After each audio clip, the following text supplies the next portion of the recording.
E aí, mano, Latinha, tomara que chova pra gente sair pela poeira pela cidade e entupir os bueiros. É verdade, tava muito apertado lá, vocês são muito gordos. Você não pode falar nada, você cabe lá, você cabe até numa caixa, que eu sou gorda, não cabe nem numa lata de lixo. Também, se sair comendo tudo que você vê de lixo pela cidade... Oi, gente, tô tendo gasto toda hora, não tava me aguentando lá O que você tá dentro. fazendo aqui? O que tá acontecendo? Pô, os caras estavam bebendo, tinha uma lata de lixo do nosso lado, ele me jogou no chão, aí eu Você, fiquei Leandro? com raiva.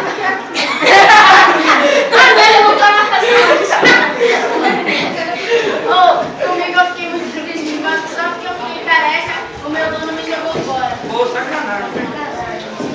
E você tá comendo muito, hein? Tá muito gordo, hein? Fica comendo lixo. Pô, tomara que chova, que aí a gente vai entupir e o pessoal vai ver que não pode jogar as coisas no chão. Eles têm que se conscientizar disso Solteiro, errado. Verdade, verdade. Não choveu. Pô, tomara que chova, chove logo, meu.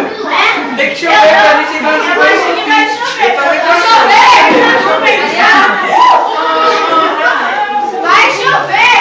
Vai chover.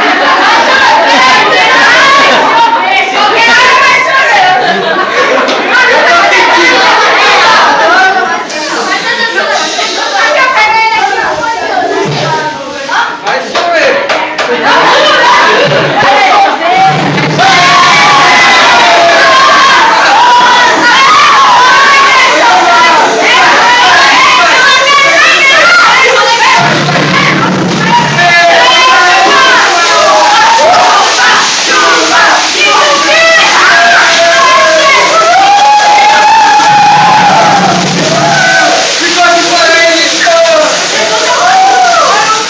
Agora eu não sei editar alguma coisa, eu posso editar em tempo.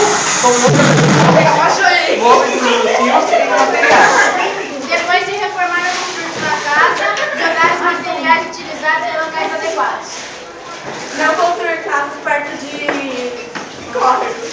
Não jogar lixo nos bueiros. Não prejudicarem as árvores e o ar e ainda incentivarem as pessoas a plantarem mais. Sétimo dia, agradeço a presença de todos e podem retirar o